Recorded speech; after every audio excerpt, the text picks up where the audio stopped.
Le seuil du non-retour, la route du serviteur transformé. Il existe un moment, une saison invisible de l'âme, où l'on ne peut plus revenir en arrière.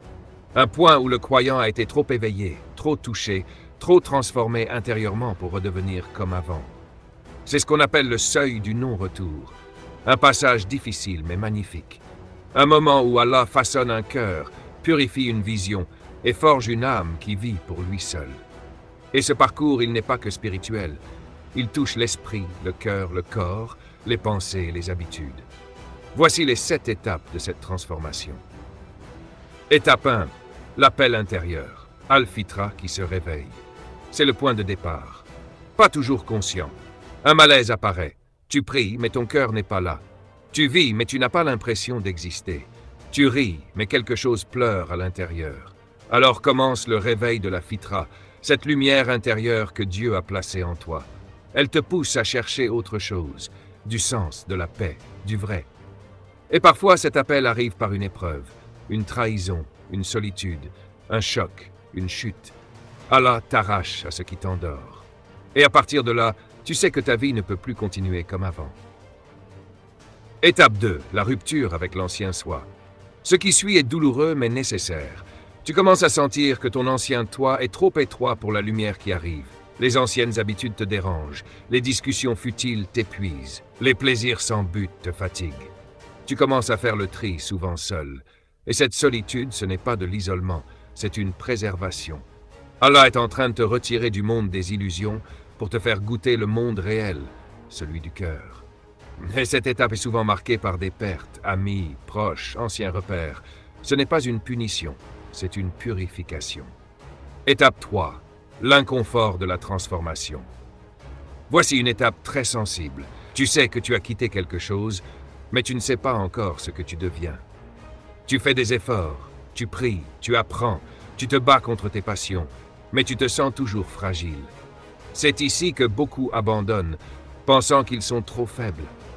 Mais ce n'est pas une faiblesse, c'est une mue, comme une graine qui pousse sous la terre dans l'obscurité. Tu n'es pas mort, tu es en train de naître à toi-même, et c'est douloureux. Mais c'est ici que ton lien avec Allah commence à se purifier du confort émotionnel. Tu n'adores plus Allah uniquement parce que c'est doux, mais parce que c'est lui. Étape 4. Le silence d'Allah et la solitude spirituelle. Un moment viendra où tu prieras sans rien ressentir. Tu pleureras sans réponse. Tu chercheras des signes, mais le ciel restera silencieux. Ce silence n'est pas un abandon, c'est une éducation divine. Allah t'apprend ici la sincérité réelle. Adorer même sans retour immédiat. Rester même sans ressentir. C'est ici que le croyant passe de l'émotion à la conviction, de la sensibilité à la stabilité. La solitude devient une retraite, le silence devient un miroir, et ton cœur commence à battre uniquement pour Allah et non pour les sensations. Étape 5. La reconstruction du cœur et de l'esprit. Quand tu as tenu dans le silence, dans l'effort, dans la sincérité, Allah commence à rebâtir ton intérieur. Ton cœur devient plus lucide, ton esprit devient plus discipliné, ton regard sur les gens, la vie et toi-même changent. Tu deviens plus calme, plus vrai, plus aligné. Les pensées se purifient, les intentions s'ordonnent. Tu n'es plus dépendant de l'amour des autres. C'est ici que tu apprends à vivre avec Allah, pour Allah et par Allah. Et ce n'est pas un état émotionnel, c'est une station intérieure. Étape 6. L'épreuve de la constance. Maintenant que tu es debout, Allah t'éprouve. Pas pour te faire tomber, mais pour consolider ce qu'il a bâti en toi. Les anciens démons reviennent, les anciens désirs aussi.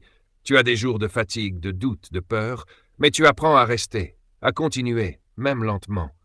Tu n'attends plus les miracles. Tu t'appliques dans les petites choses, la prière à l'heure, le dhikr discret, les pensées protégées, le bon portement, l'intention pure. C'est ici que tu deviens constant, sans avoir besoin de reconnaissance. Tu agis pour l'inconnu qui te voit. Et c'est là que ton âme commence à goûter la vraie liberté. Étape 7. L'installation dans ta nouvelle identité spirituelle. Tu n'as pas changé. Tu es revenu à toi-même, mais dans une version allégée, limpide, sincère. Tu n'as plus besoin de plaire, tu n'as plus besoin de tout comprendre. Tu sais que tout a un sens, même quand tu ne vois pas. Tu marches avec Allah dans le silence. et la paix devient ton vêtement. Ton cœur est apaisé, ton esprit lucide, ton âme posée, et là tu ne peux plus revenir en arrière. C'est trop tard. Tu as vu la vérité, tu l'as goûtée, tu l'as choisie, et Allah t'a choisi. Conclusion. Le seuil du non-retour n'est pas une chute, c'est une montée, lente mais solide. C'est le voyage de l'âme sincère qui passe de l'émotion à la lumière, du trouble à la clarté. Et si tu es dans l'épreuve, la solitude, l'inconfort, sache que tu es sur cette route. Ne recule pas. Tu n'es pas en train de perdre ta foi. Tu es en train de la purifier. Continue. Allah est avec toi. Description TikTok. Le cœur ne revient plus en arrière quand Allah l'a touché. Ce rappel est pour tous ceux qui sont en route entre douleur et lumière. Ne t'arrête pas.